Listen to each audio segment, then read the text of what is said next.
So I'm personally very gratified by all the opportunities for association that is being given because of the mercy of devotees. So we'll start with the Mangalacharan.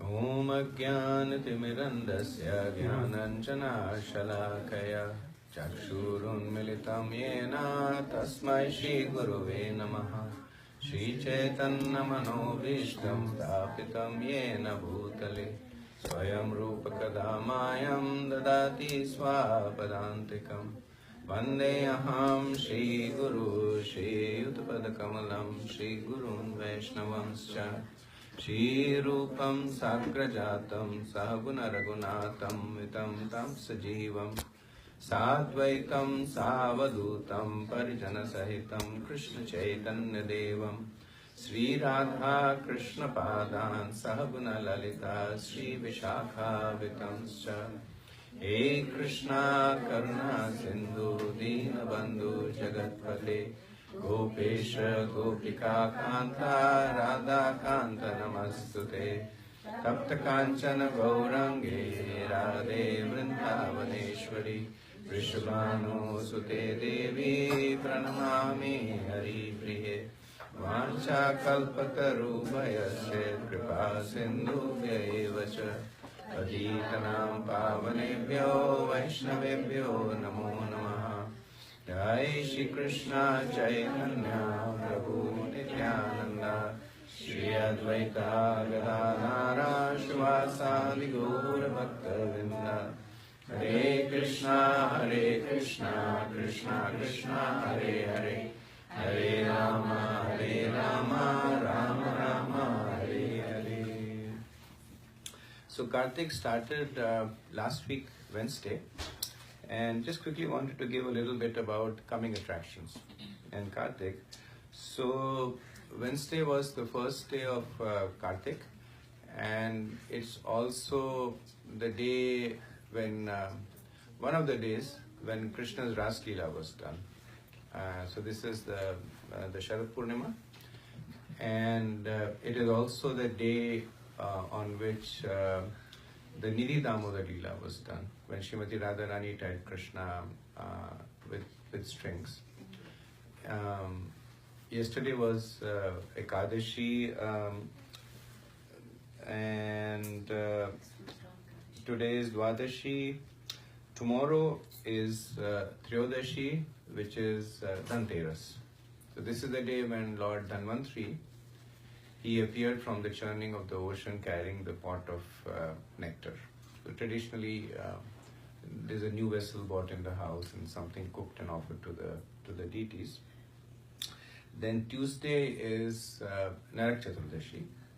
So this is the day when Narkasur, also known as Bhaumasur, who is the son of Krishna as Varadeya and Bhumi Devi, was killed by Krishna. Krishna actually didn't kill him because he had given the boon to Bhumi Devi that he won't kill him, but Satyabhama killed him. So I don't know if this is Vedic, but it's considered to be a day when everybody is supposed to take a bath at least once.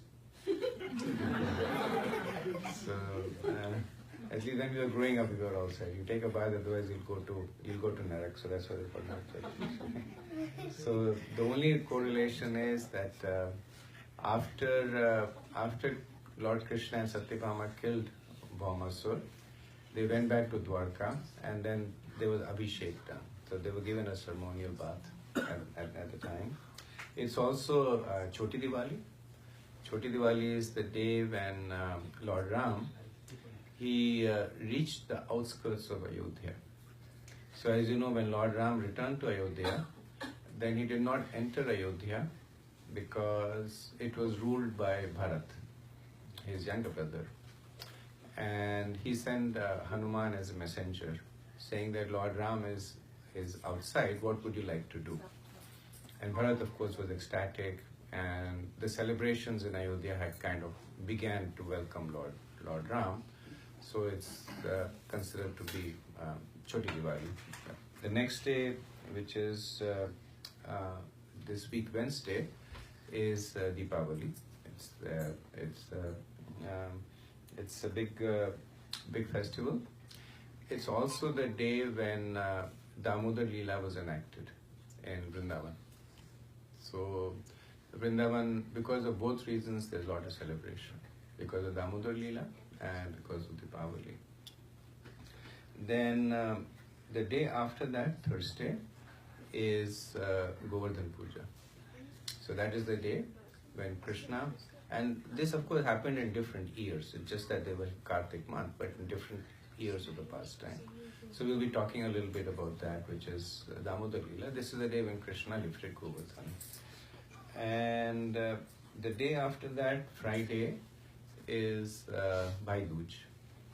So Bhai Dooj is the day when Lord Yamraj, he gave benediction to his sister. So as you know, Lord Yamraj is the son of Suryadev, and he was born with a twin sister, Yam and Yami, and Yami later on became Yamuna Devi.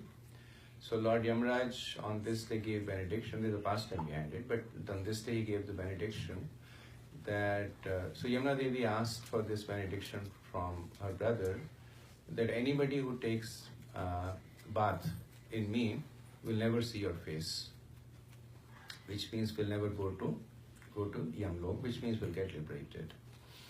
So Yamraj said, that's a little heavy, it's a little difficult for me to give that benediction, but this benediction I can give, that anybody who takes a bath in Yamuna with faith in Krishna will not see my face.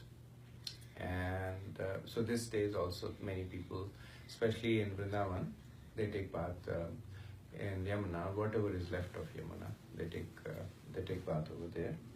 So because also this is the day when Lord Yamraj, he pleased his sister. Yamuna Devi was very much pleased. It's known as Bhai Dooj. The Sunday is, the coming Sunday, which is a Chaturthi, is the disappearance day of Srila Prabhupada. So he disappeared in 1977. So this is the day by the lunar calendar. Then the following Thursday is Gopashtami. So this is the 15th of November. So Gopashtami is the day when Krishna first began herding cows. He became officially a Gopa. So celebrated as Gopashtami.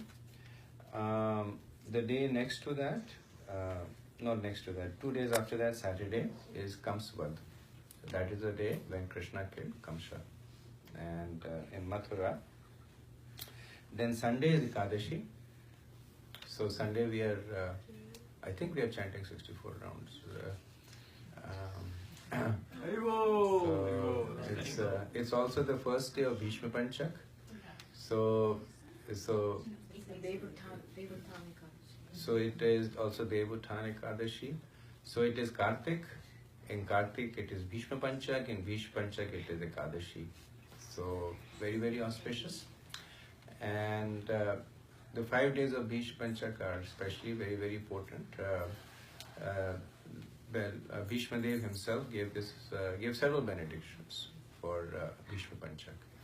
It nullifies many kinds of sins and instills several kinds of devotion. And Thursday, November 22nd, is the last day of Kartik. It is also Tulsi Shalikram Vivaah day. So it's a big celebration at the temple, and it is Purnima. So it is the full moon day. I think they are celebrating on 18th. That's what they are announcing. So they are celebrating on 18th. On The Sunday. 18th, which is a Sunday. Yeah, 10 to 12. Okay. So those were the coming attractions. Coming Sunday is also our Sunday serve, which is also a golden opportunity. Coming Sunday, Sunday serve. So another layer on the cream, that we have opportunity to serve devotees. Wonderful. So Govardhan pastime. So we'll talk a little bit about the appearance of Govardhan and then talk about the Govardhan pastime. So Govardhan is an eternal associate of Krishna and lives with Krishna in Golok Vrindavan. So Govardhan means, Vardhan means something that increases, and Go means cows.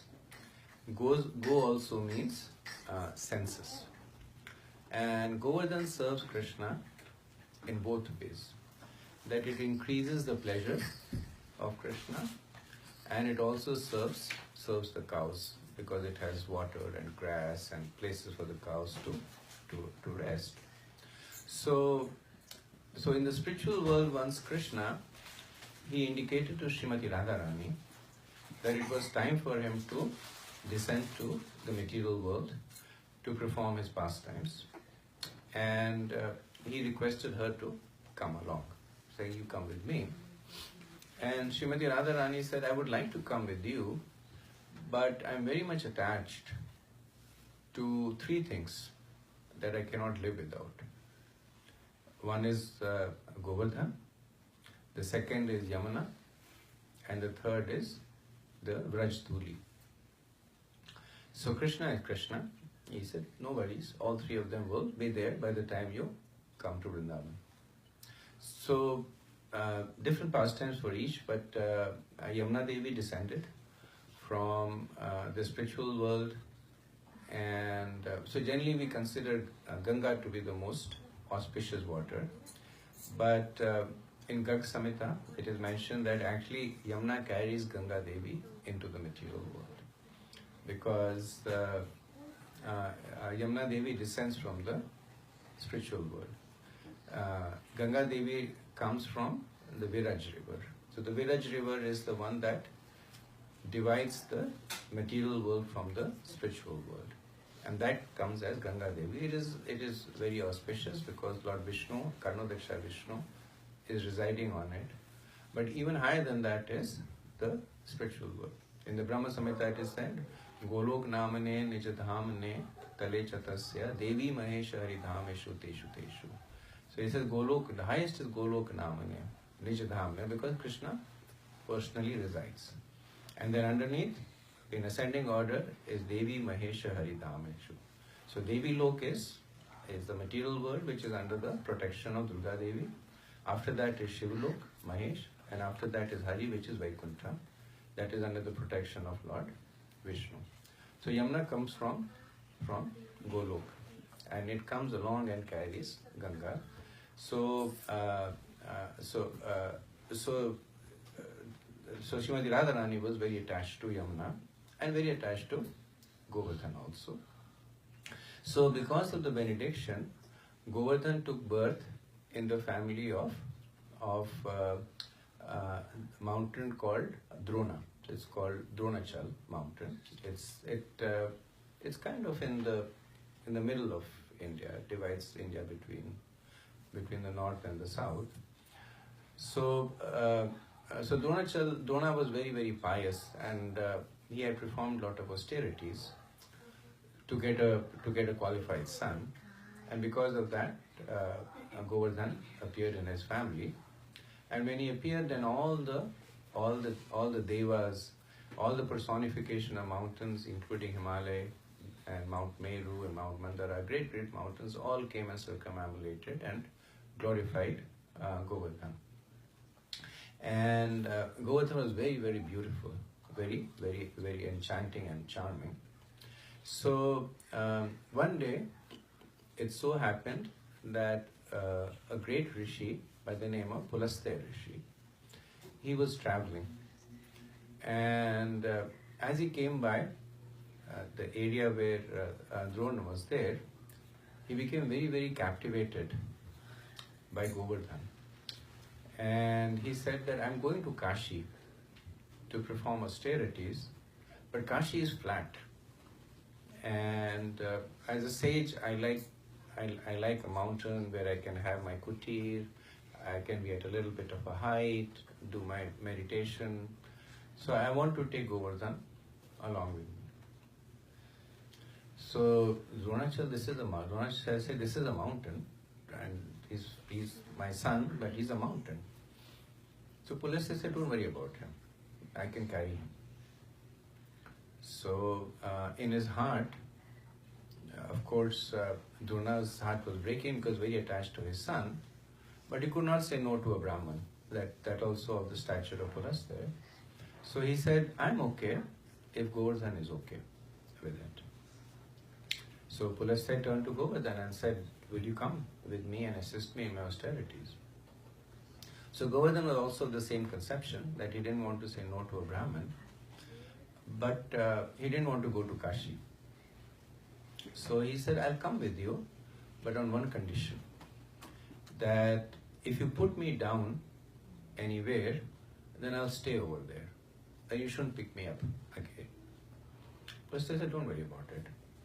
So because he was a powerful mystic, himself a yogi, so in one hand, he picked up Govardhan and started traveling to Kashi. So as he was traveling, he reached the Braj Mandal. And Govardhan realized at the time, this was past time, realized that this is where Srimati Radharani wants me to be. So by his mystic power, he started making himself heavier and heavier. And he also induced this sensation in Pulastya Muni that he had to answer a call of nature. So Pulastya Muni by that time, and this is again Krishna Lila, so he forgot about the commitment that he had made. So he put Govardhan down. He went, he took a bath, he did his business, took a bath, came back, and then he started trying to pick up Govardhan. But despite all his effort, he could not pick Govardhan up. So he said, what happened, child, that all of a sudden you have become so heavy that I can't pick you up? So Govardhan said that you've forgotten, you had given me this promise that if you put me down anywhere, I'll stay over there. So Pulastya got angry now. He said, you tricked me. And because of this, I curse you. So he cursed Govardhan that every day your height will reduce by 1 sesame seed. So at that time, Govardhan was 2 yojanas tall. So 1 yojan is 8 miles. So Govardhan was 16 miles tall. And every day, the height of Govardhan shrinks by 1 sesame seed, which is a few millimeters. Right now, Govardhan is 80 feet tall. So in the Garg Samhita it is written that as long as Govardhan is there, and as long as Yamuna is there, the influence of Kali Yuga will not be felt in its entirety. The day these two will disappear, then Ghor Kali Yuga. So Kali Yuga in its complete form will manifest, which is based on the predictions of the Vedas, is about 10,000 years from now. So the earlier 10,000 years of Kali Yuga, I'm sorry, it's 5,000 years from now, because 5,000 years of Kali Yuga have already passed. So the earlier part of Kali Yuga is known as Sonar Kali Yuga. So it is the golden age of Kali Yuga, because even though it's Kali Yuga, but there is a lot of opportunities to make spiritual advancements. Because Vrindavan is there, Govardhan is there, Yamuna is there, Krishna Lila is there, Chaitanya Mahaprabhu is there, Harinam Sankirtan is there, Vaishnav Sangh is there. So there are many, many ways that one can make spiritual advancements very easily. But as times go away, these things will disappear. In the Bhavishya Puran, it is said that later on, getting the association of a devotee will be more difficult than getting association of demigods. They will become so scarce and rare. So this is how Govardhan came to be. So 5,000 years ago, when Krishna was here and he was performing his pastimes, so this is Krishna when he is 5 years old. So one day he got up and he found out that everybody was very busy. His father was, Nanda Baba was busy directing people, do this, do that, put this over here. His mother was busy cooking, taking care of the kitchen. So he went to his mother and he started pulling on her pallu that Mata, what's going on? What's going on? And Yashoda Mai kept saying, go away, Lara. Don't disturb me. And Krishna was persistent. He kept pulling on her choli. Then tell me what's going on? Why are you cooking in such large quantities? So finally Yashoda Mai did what most of the mothers do, is that go and ask your dad. So she said, go and ask. Don't trouble me, ask Nanda Baba. So Krishna faithfully trotted up to Nanda Baba. And Nanda Baba was busy. He was directing people, clean this, put flowers over here. And then he started pulling on Nanda Baba's dhoti, saying, Baba, what's going on? So Nanda Baba said the same thing, that I'm busy, don't bother me. But Krishna was again persistent. So Nanda Baba, to put him out, just to kind of pacify him and get him off his case, he said, we are doing some puja. Now go away and play. So Krishna, he's again continues to pull on Nanda Baba's dhoti, saying Baba, Baba, Baba. And the acharyas say he's trying to invoke the Vatsalya Ras in his father by saying, you're my dad, so show some affection for me. And then Nanda Baba again looks down and then he says that, so Krishna is 5 years old. He's 7 years old. Krishna is 7 years old at this time. So he says, what? And then Krishna says that the Brahmins, they say that a person who is not envious must not hide information from others. You must share information. So Krishna is trying to show that he's grown up now, that he knows the Vedas, he knows the scriptures. So, and he's also trying to put Nanda Baba in a bit of on the defensive, saying that I know you're not an envious person. I know you're a liberated person. So do tell me why all this is going on. So Krishna's tactics succeeded. Nanda Baba, he sat down, took Krishna on his lap, and he said, we are doing puja for Lord Indra. So Krishna then asks him 3 questions. And the acharyas say these 3 questions are important for us to also ask. So firstly he says that who specifically is this worship for? What is the process of this worship? And what is the benefit of this worship? He says, please answer me succinctly and precisely these 3 questions. So Nanda Baba said that specifically this worship is for Lord Indra because Indra is the king of the Devas. The process through which we worship Indra is by having qualified Brahmins do yajna, and we offer different oblations, and we recite the mantra for Indra.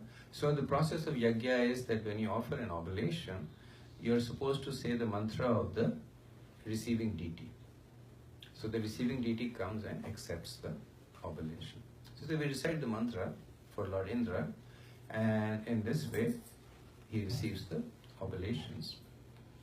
And the benefit of this is that we are Vaishyas. So Vaishyas, there are four kinds of Vaishyas. So there are Vaishyas who live by herding cows. They are considered to be the highest quality of Vaishyas. There are Vaishyas who live by farming the land. They are the second category. There are Vaishyas that engage in business. They are the third category. And then there are Vaishyas that live by lending money. So they are considered to be the lowest category. So Nand Baba says we are Vaishyas who live by taking care of our cows. And for the cows to live, they need grass. And for grass, we need rain. So Indra gives us the rain, our cows flourish, we produce milk products, they sustain us, we sell them, and then we are able to take care of them. So Krishna now, so this is, the Acharya said, this is something that we should also ask, that if somebody comes and asks us to engage in some spiritual practice, then we should ask these three questions. That who is the recipient of it, what's the process, and what is the benefit of it. So these three are known as Sambandh, Abhideya and Prayojan. Sambandh is what is our relationship with the deity that we are worshipping. Abhideya is what is the process to worship. And Prayojan is what is the ultimate benefit of this worship. So after this, Krishna asks one more question, saying that, is this Laukic or Vedic? So is this process something that you are doing? So Laukic means cultural. That because it's being done since generations, and so a lot of things we do because they are traditions, especially family traditions. Every family has developed over a period of time some traditions, and we generally do it because our parents or our grandparents do it. And Vedic is because it is recommended in the Vedas. So then Maharaj says that I'm doing it because my father used to do it. And he did it because his father did it. So it's Laukic. It's something that has been given to us. So Krishna now, he starts speaking atheistic philosophy. He starts speaking what is known as Karma Mimamsha. And he says that, do you really think that because of this yajna, Indra is giving you rain? You're actually getting rain because of your own karma. That because you have done activities that will either set you on the path of suffering or enjoyment, then things around you will collude to make that happen. Whether they give you happiness or whether they'll give you distress. And then he says, let me give you an example. That if Indra only gave rain to those who performed yajna, then why would it drop rain over the oceans? The oceans don't care about rain. They have much more water than all the water that Indra can give them. So they don't bother about Indra. They don't give any oblations to Indra. They don't pray to Indra. But because it is Indra's duty, there is still rain that is falling on the oceans. There is so many uninhabited lands where there is nobody. Indra still drops rain over there because he is bound by his own duty. So the rain that you're getting is not because of the oblation that you offer to Indra, but because of your karma. So the Karma Mimamsha philosophy is propounded by, it's one of the Shad Darshans. So there are 6 quasi-Vedic philosophies. They're not really Vedic, but they're quasi-Vedic because they're atheistic. But they're considered to be part of the Vedas because they help distill the atheistic and the devotional aspects. So the Karma Mimamsha philosophy is propounded by Jaimini Rishi, who himself is a great devotee, and also he was during Ayodhya, one of the persons who was dissuading Lord Ram to leave for the forest. So Jaimini Rishi was he was propounding this Karma Mimamsha philosophy, that don't go to the forest because you're not bound by the karma of your father. And Lord Ram, he spoke very sternly with him. So Krishna at this time he's trying to convince. So the point that is made by acharyas here is that sometimes the end justifies the means. So Krishna, of course, far from Krishna to speak atheistic philosophy, far for him to speak karma philosophy, but he's engaging with Nand Maharaj at the level that he is. So Nand Maharaj is trying to do karma kand, he's talking about karma mimamsa. So Srila Prabhupada had that uncanny ability that at different people he would engage at different levels. Some people he would say, you should chant Hare Krishna. Worship Krishna, that is your only life. Because he could understand they were at that level. Some people that would come, he would say, please don't eat meat. That is your perfection of life. Because he could understand that they are at that level. And everywhere in between. And different people he would say different thing. So Krishna is using that approach, that because Nand Baba is engaging in karma kand, he is trying to negate it through karma mimamsa. That your karma is going to give you happiness or distress. So don't worry about all this. So then Nand Baba said, then why are you debating with me? What is it that you want me to do? And he says that let me extend your line of reasoning, that you're worshipping Indra because Indra is taking care of your cows. But actually, more than Indra, Govardhan is taking care of your cows. Because where do they go to graze? Govardhan. Where do they get to drink water?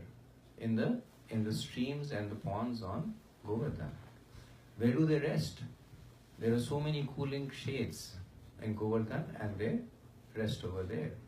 Everything that you need, Govardhan is providing. So, instead of Indra, better to worship Govardhan.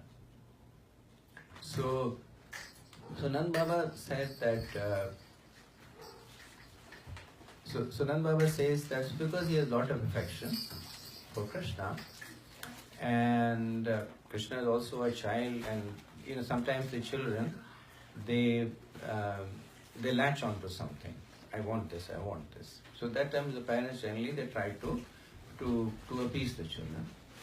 So Nand Baba could see that Krishna was in that mood. So he says, okay, fine. After we do the Indra Puja, we will do Govardhan Puja. So now you are happy, now leave me alone. So Krishna said, absolutely not. Why unnecessarily waste time? When you have the ultimate goal in front of you, why waste time over here and there?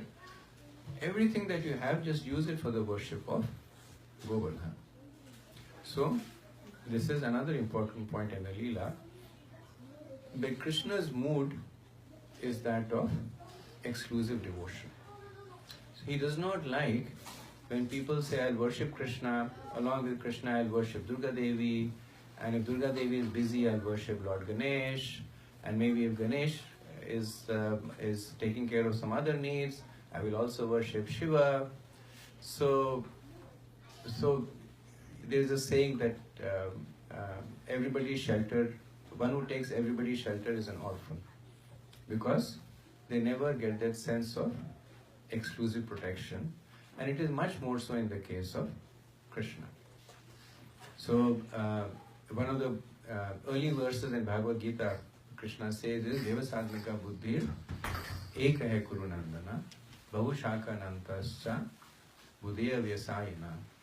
That when he's talking about the qualities of his devotees, he says Vyavasatmika Buddhi Ekahe Kurunandana. That my devotees worship me with single-minded attention. Bahushaka Nantas, people who have minds going everywhere, Buddhiya Vyasayana. They will never make any devotional advancement. They will never make any spiritual progress. So Krishna is demonstrating that mood over here. In the end of the Bhagavad Gita, he restates this point. It's so important. He says, Saradharma Pratyajay Mam Ekam Sharanam Vraj. He says, only me, nobody else. And so Krishna is not saying that because he's proud or because he's jealous of other devas. He's saying that because that is the bona fide way. So sometimes when we try to learn something, then a teacher says that only learn from me. Don't go and learn from other people because you will get confused, right? And what was that saying? Rolling stones gather no moss. That the stone that rolls here and there, it will never gain anything. So Krishna, he exemplifies and personifies that mode. That Mahamekam Sharnam Raj. Take only an exclusive shelter of me. So it's not that if you worship the other deva, then worship Krishna, then Krishna becomes envious of you. But in our heart, that desire for service to Krishna does not manifest. The desire to have an exclusive, special relationship with Krishna does not manifest. The seed of bhakti may be there, but it will never really. Chaitanya Mahaprabhu gives this very nice metaphor to understand that your seed of bhakti may be there and you may be watering it, but if you have many other attention, then you can consider it as so many weeds that grow around this seed.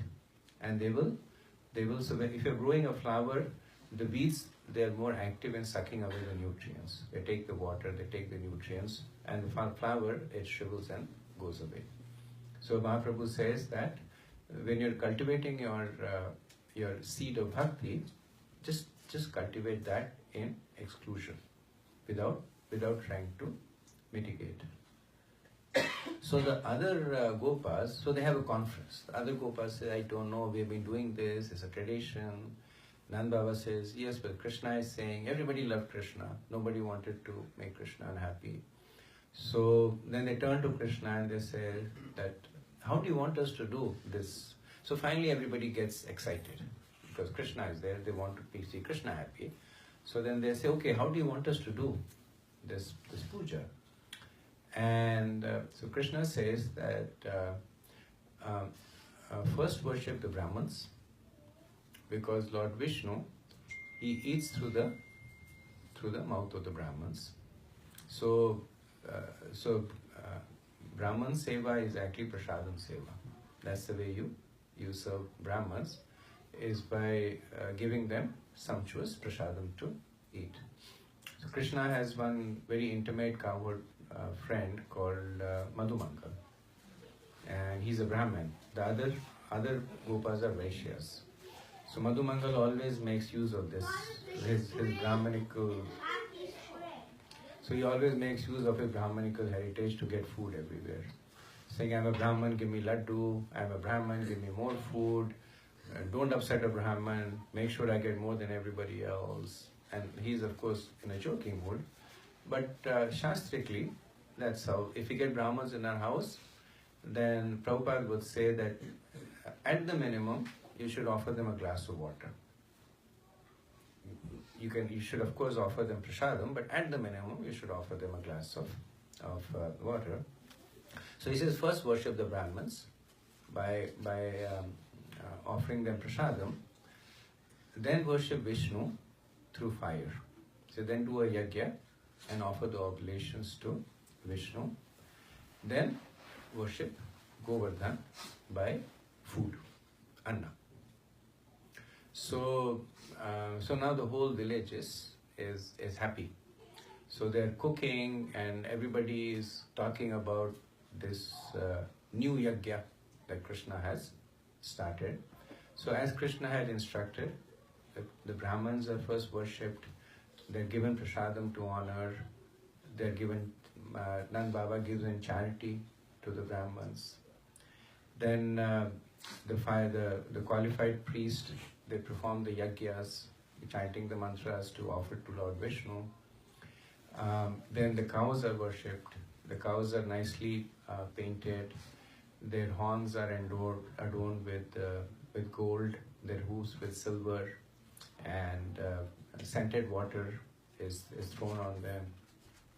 So when all this has happened, the gopis, they have cooked sumptuous amount of food, and they all go to Govardhan, and they offer Govardhan the offerings.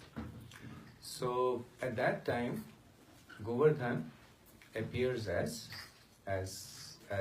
in the form of Krishna.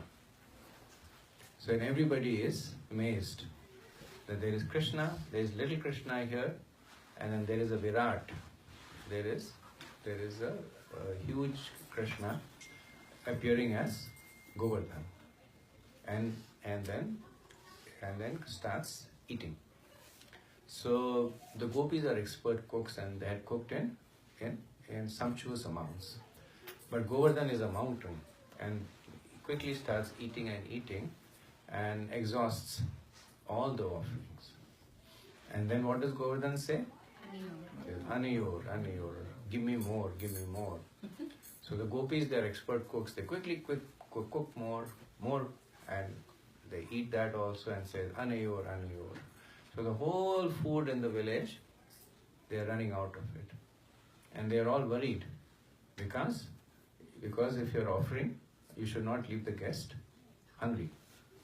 So then Krishna says that with this next offering, you take a leaf of tulasi and put it on the offering. So they give a tulasi leaf on the offering. Govardhan accepts it and is satisfied. No more aniyor after that. So Krishna is again instructing us. That's why when we offer bhoga to Krishna, we offer tulsi. Krishna performed many pastimes to show the importance of tulasi.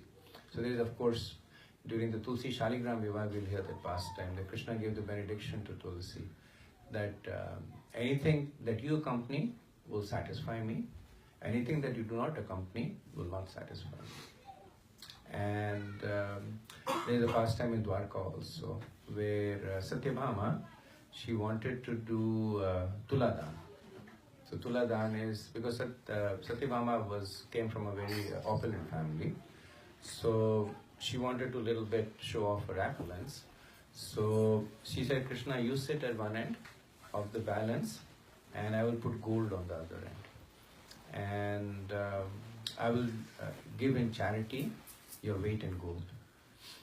And Krishna sits down, and Satyabhama, she's the daughter of Satyajit, very, very rich. She puts gold on and on. But Krishna is always heavy. Now she's run out of all her jewelry, all the gold she has, and again now she's worried that she had given this vow, and she starts crying and goes to Rukmani Devi that you have to help me. So Rukmani Devi says, take one piece of gold and one piece of tulasi and put it, and then that balance came heavier. So she was satisfied. So Krishna is also glorifying his devotees, especially the promise that he gave Tulasi Devi. So after that, Krishna, he took everybody on, keeping Govardhan on the right, they circumambulated Govardhan. So that is the beginning of this tradition of Govardhan Parikrama. Krishna was the first one who did the Govardhan Parikrama, and he gave benedictions to people who would follow in that path. So while all this is going on, everybody is happy. The demigods have all assembled to see this new Govardhan Yajna that these Vrajvasis are doing, and they are all laughing and enjoying. They're dropping flowers. Everybody is happy except for one person. And who is that person? Lord Indra is not happy, because so he's like, he says, this talkative boy, he knows a little bit, but he's misleading these people in Vraj. And these people in Vraj, because they have got a little bit of opulence, they have become very proud that they have stopped my worship. Now, this worship was not a Vedic worship, but Indra was still attached to it because it was his glorification. And the Acharyas say that right next to Vrindavan was Mathura. And Mathura Kamsa had stopped the worship of Indra. because he had in previous years he had fought with Indra and defeated him, and then said no more worship of Indra. So when the Devas went to Indra and told him the Kamsa is no longer worshipping you, then Indra was very philosophical at that time, saying that this is the cycle of time. Sometimes people are worshipped, sometimes they are not worshipped. So why should we worry about it? That let it be. The cycle of time will ultimately crush Kamsa, which he was right. But he did not do anything to Kamsa. He said leave him alone because he was scared of Kamsa. But when he looked at the Vrajvasis, he was very angry.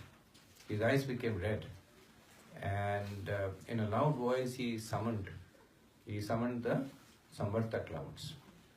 So Samvarta clouds are special clouds that only come during the time of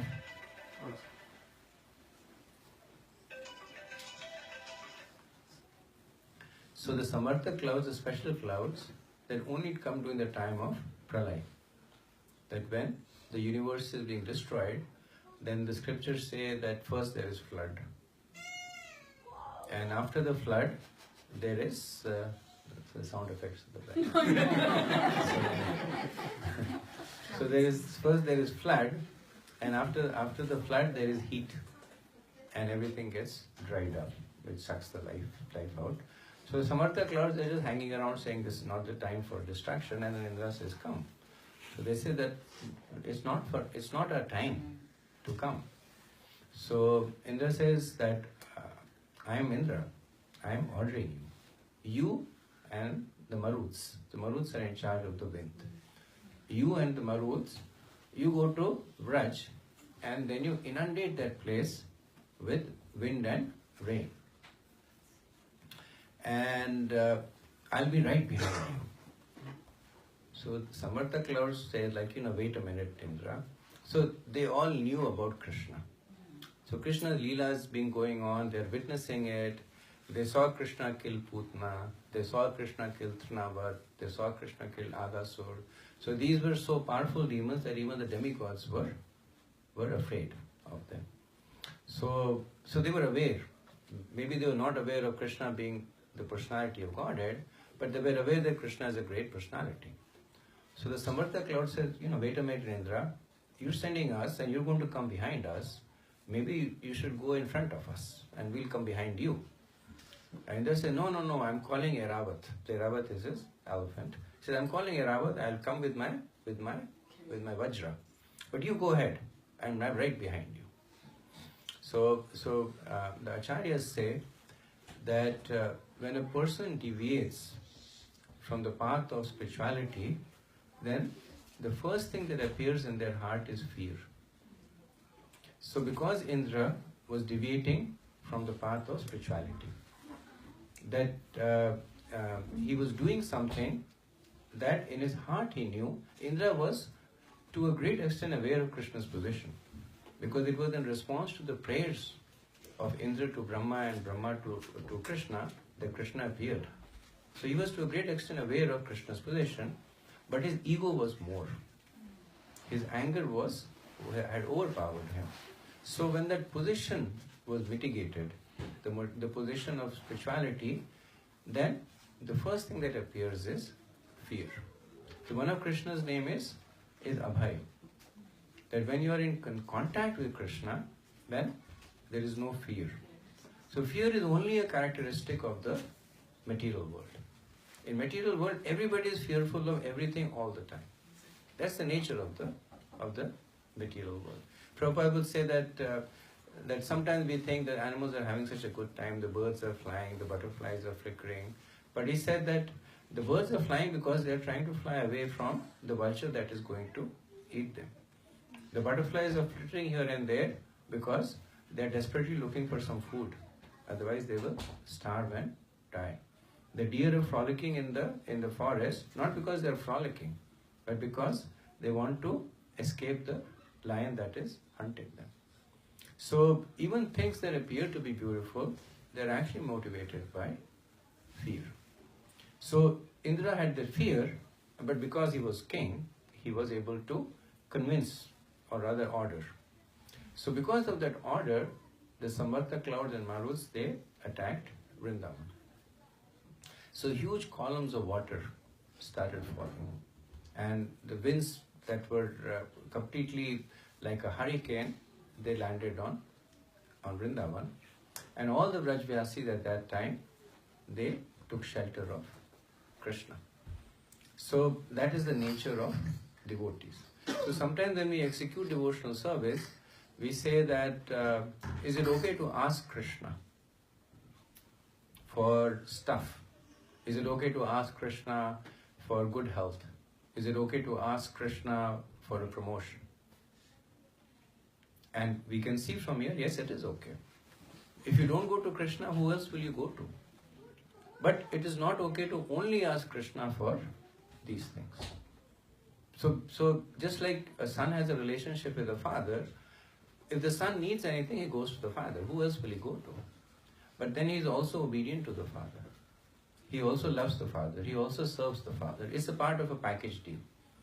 If the son only comes to the father and says, Dad, give me money, but don't come to me any other time, don't bother me any other time, the relationship will not last for a long time. So similarly, the relationship with Krishna, it is holistic. It is not cut on any angles, or it is not built on any particular facets.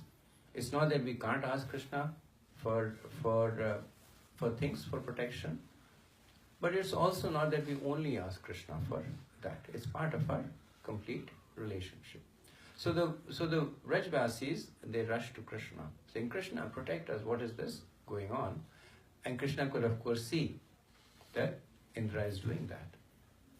So at that time Krishna lifted Govardhan and he placed Govardhan on the little finger of his left hand. And Krishna did that to show that this is nothing for him. So Indra, by the time Indra had also arrived, and with his Vajra, he was continuously throwing lightning bolts. The Maruts, they were with the full fury, they were attacking by gusts of wind. And the Samartaka clouds, they were dropping, it said that the drops of water were larger than the size of an elephant. And they were dropping that, a deluge of water. But under the protection of Govardhan, everything was copacetic. Everything was fine. There was no wetness, there was no dampness. The Vajra that was striking on Govardhan made little difference. This is the Vajra that shattered the body of Vritasur. And his body was harder than diamond. But the Vajra had no effect on Govardhan. And Krishna's companion, Sudarshan Chakra, that was circling Govardhan. And by the heat was drying all the water. So it's not that the water was on the sides, there was no water there. So for 7 days and 7 nights, Indra, he attacked Braj in this way. And for that 7 days and 7 nights, the Brajvasis, they were supremely happy. Because for those 7 days and nights, they got complete and undivided association of Krishna. Otherwise, Krishna, he has so many associates. He would associate, when he associated with his parents, the Gopas would stand by outside the house, calling Krishna, Krishna, and Nand Baba would come out and drive them away. Go away.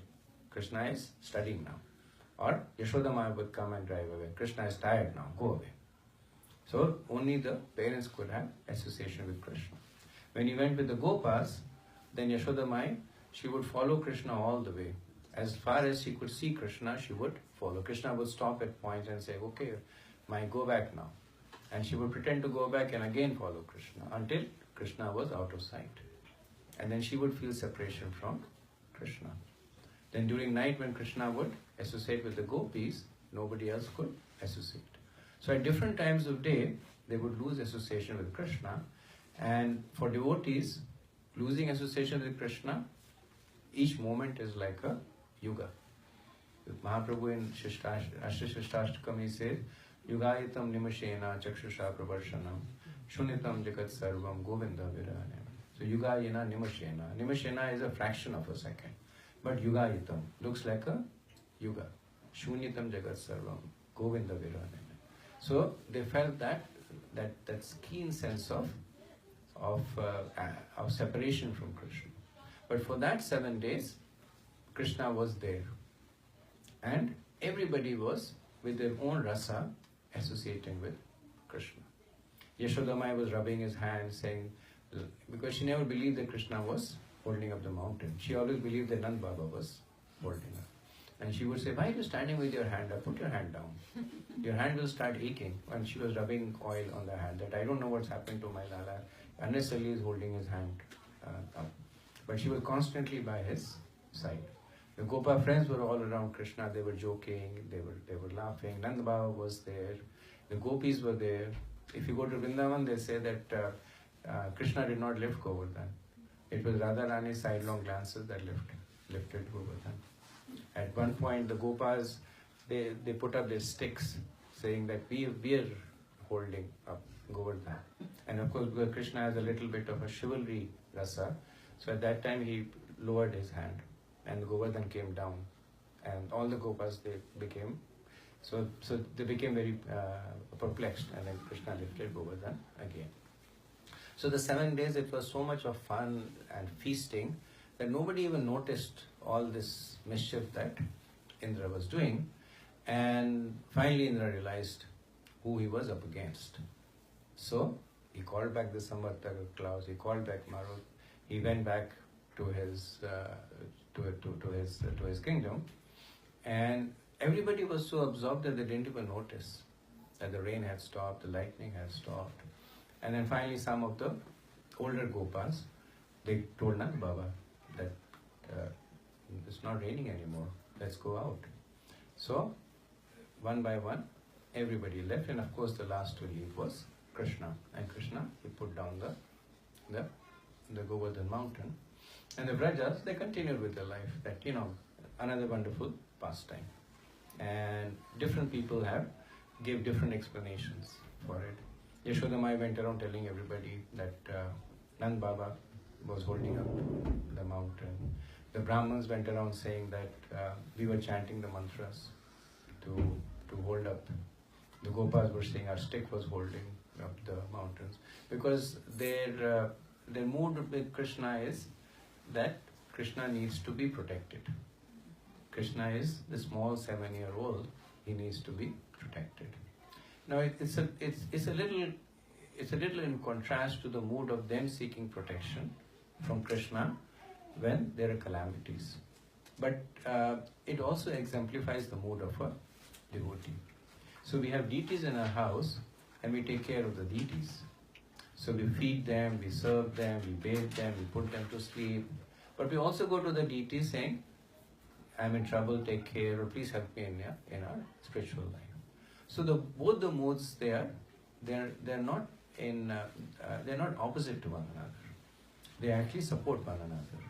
And the reason is that Krishna is Bhavagreh Janardhan. That he is Rasaraj. He absorbs all the modes that we can offer to him. When we approach Krishna as Vatsalya Bhav, Krishna becomes our child. When we approach Krishna in Aishwarya Bhav, Krishna becomes our protector. The only thing is that we have to approach Krishna in the right mood. So once all this has happened, everybody is happy, but there is one person who is very worried, and that is Indra, because he realized that he has done a huge offense. He realizes that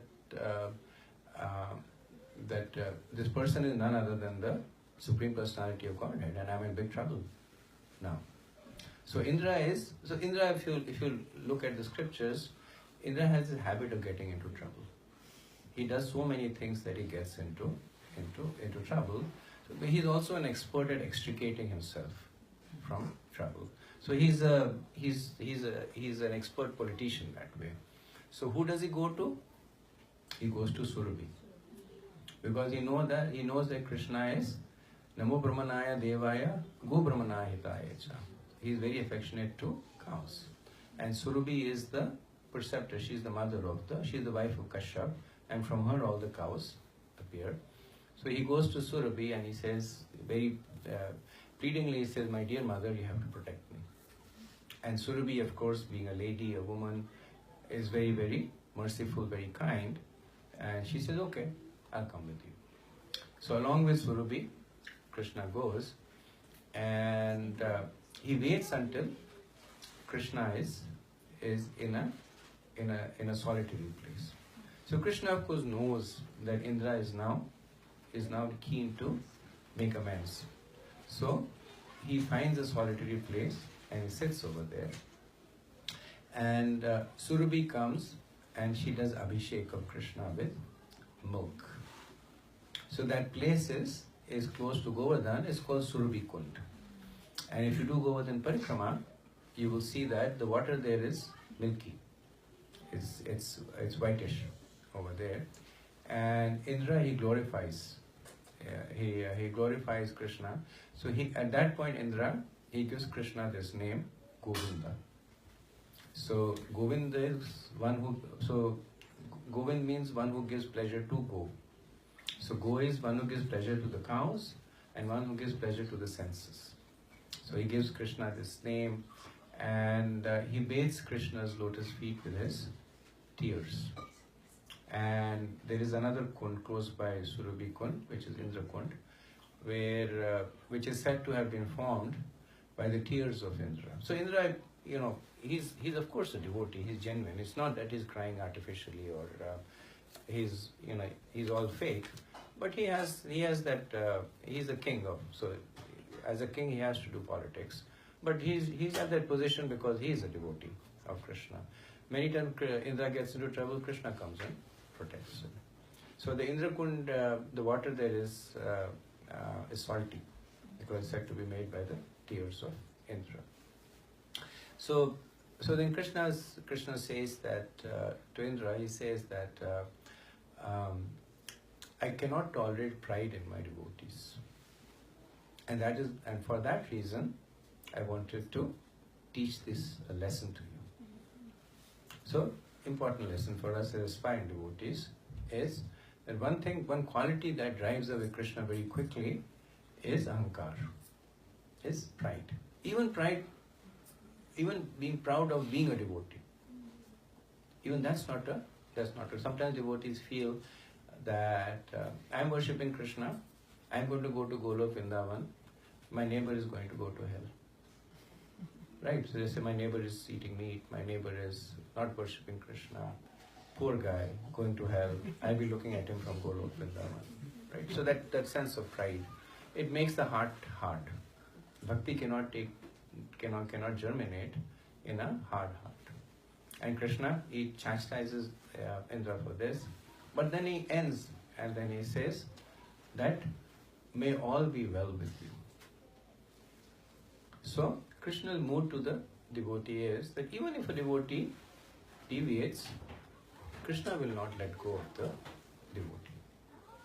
In Bhagavad Gita he says, Api che sudurachar bhajate mam ananya bhag sadhureva samantavya samyak vivasitaya. He said, Api che, so even if Api che is durachar. So durachar means bad, sudurachar means really, really bad. Api che sudurachara. Bhajate mam ananya bhag. If he is my devotee, sadhureva samantavya. He will always be a sadhu. Samyak vivasitaya, because he is under my protection. So the relationship with Krishna, it is very tenacious. It is as we hold on to Krishna, Krishna holds on to us. Krishna holds on to us much more strongly than we hold on to Krishna. And if we deviate, if we commit offenses, if we do mistakes, maybe there will be some reaction. Indra had to suffer reaction. He had to suffer humiliations. He had to suffer fear. So he had to suffer all that. But in the end, Krishna said that may all be well with you. So this was Indra who till a few moments was trying to kill Krishna. And not only kill Krishna, he was trying to kill Krishna's devotees. He was trying to kill the Vrajvasis, he was trying to kill the cows just a few moments ago. But Krishna forgives so quickly. That is one thing different between Krishna and the Devas. Devas are very slow to forgive. You offend a Deva, for many lifetimes he will come and beat you up. But Krishna is very slow to take offense and very, very quick to forgive. So Indra then departed, and Krishna he continued. So the acharyas say that there are several shiksha, there are several lessons that come from this pastime, and we have spoken of them as we come. So as we meditate on the Govardhan Lila, which captures one's heart, it attracts everybody from a child to one who's old, because it has all the elements in it. It has humor, anger, suspense. It has deep love in it, but it is also saturated with so many teachings. That is the real reason that Krishna comes, that he performs his wonderful pastimes. And when we see those wonderful pastimes, our heart opens. And when our heart opens, then he plants the seed of bhakti in our heart. So as we meditate on this pastime, we also meditate on what is it that Krishna wants us to do. So I'll stop over here and see if there's any questions or comments.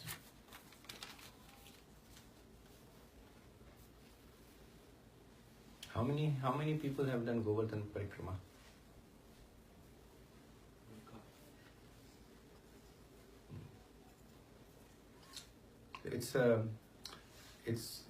It should be on everybody's bucket list at least once in a lifetime to do Govardhan Parikrama. It's very enlivening. Takes, depending on how fast you walk, takes anywhere from 4 hours to 6 hours. But just the association of devotees when you're circumambulating Govardhan, it's very enlivening. How many kunds are there, Prabhu? How many stop points? There are many kundas actually. I don't know the count, but there are many kundas. Around Govardhan, when we do parikrama, we stop, right? Like Uddhav, or Uddhav's place, then Radha Kund, then so many other, at least 10, 15. There are many. There are more than 700 counts, but the major one 108. In whole Vrindavan, right? Yeah. I'm saying when we At set up. Govardhan. Oh, Around Govardhan. around Govardhan. And Yeah. so many small. Let's say more than 700. Okay. But 108 you should definitely see. Okay. And out of that 108, there are 21 very specific you must see. 20? 20. 21. I don't remember all the names. But Yeah. Akshay Prabhu? Thank you for a very wonderful class today. So, what was Indra envious of, basically? Because his envy, we see his envy manifesting after Krishna asked Nanda Baba and everyone to not worship him, but worship Govardhan, right? So then there has to be, he must be envious before that also, right? Indradev. Otherwise, like, why did Krishna give Govardhan a status higher than that of a demigod? So when the concluding conversation between Krishna and Indra happens, then Krishna says that I saw that pride in you all along, and because I cannot tolerate pride in my devotees, for your own benefit, I enacted this pastime. So Indra has this sense that and he is, of course, he's the king of the devas, he's the most powerful person, but sometimes it goes to his head and he forgets his position with respect to others. So he sometimes gets chastised by the sages, sometimes he gets chastised by powerful Brahmins, and in this case he's chastised by Krishna. So envy manifests in two ways. One is that you have something that I need, and the second is that I have something that you don't have. And Indra had the second kind. Now, he does later on say that they have a little bit of wealth and they're becoming proud of that. But he wasn't envious of that because Indra is much more opulent than whatever they have. But the envy also was that I have all this, so I am worshipable. And that manifested there.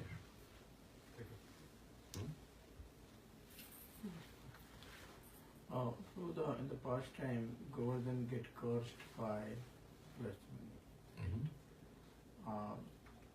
But ultimately, Govardhan was trying to do what the instruction was for him, to stay back in Govardhan. Right. how do we see that? I mean, while doing,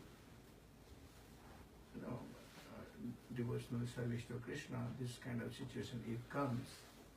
I'm just trying to see here. Govardhan ultimately was serving Krishna, and then he got cursed for that. Right. So how do we see that? And Right. Good question. Ultimately, it's, Prabhupada says Krishna is he's a grand director, and he's orchestrating all these different scenes to make an enchanting movie. So ultimately, they're all playing their pastimes, their parts in Krishna's Lila. When Krishna gave this benediction to Srimati Radharani, that Govardhan will accompany her, he also gave this benediction that after so many years, Govardhan will come back to you. So Pulastya Rishi is playing that part, that when Govardhan disappears from here, it will reappear in the spiritual world. So he's helping there. And the other part, which is just my conjecture, I haven't heard any writings on this, is the fact that when Gaur Kali Yuga comes, then there's no place for Govardhan at that time.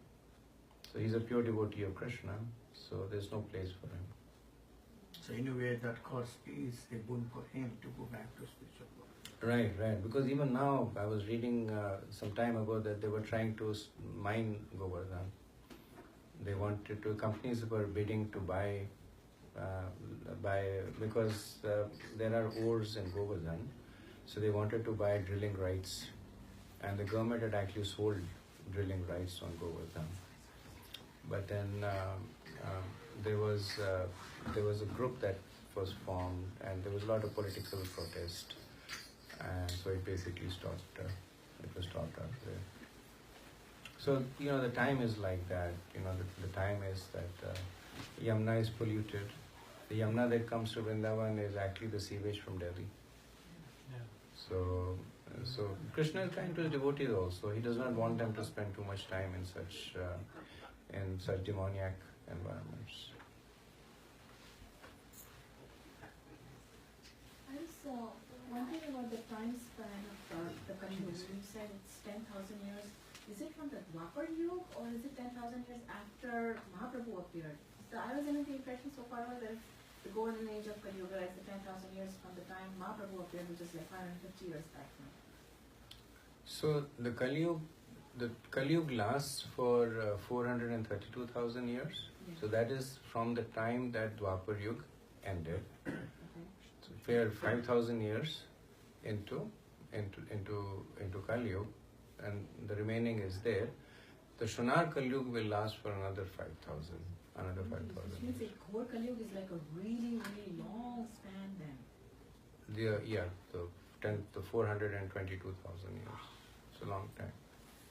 Once somebody was saying that, because at the end of Kali Yuga, Lord Kalki comes, Right. and then he kills everybody, and then somebody was saying that I don't really have to do bhakti, I'll just hang around till Kali Yuga ends, and then Lord Kalki will kill me, and then I'll go back to God. And then it's a question, I think Radhanath Maharaj or somebody, and they said, yeah, but it'll be a very long time, a very difficult time to hang around. And Kalki may not kill you, he may have somebody else kill you. So it's a dangerous gamble. The survival is becoming difficult at this stage only, like Yeah. a lot of people. It's already there. Yeah. Global change is something we'll witness in our own lifetimes. Yeah. The global weather change, the global climate change. We'll witness that in our own lifetimes. We are witnessing in Delhi already. Yeah, Delhi is the most environment over there is really bad. Bombay is coming second Yeah, on list. yeah. So, see. Okay, if there are no other questions, then we can do Damodar Ashtakam. Okay, thank you very much. Srila Prabhupada ki jai. Check on the single.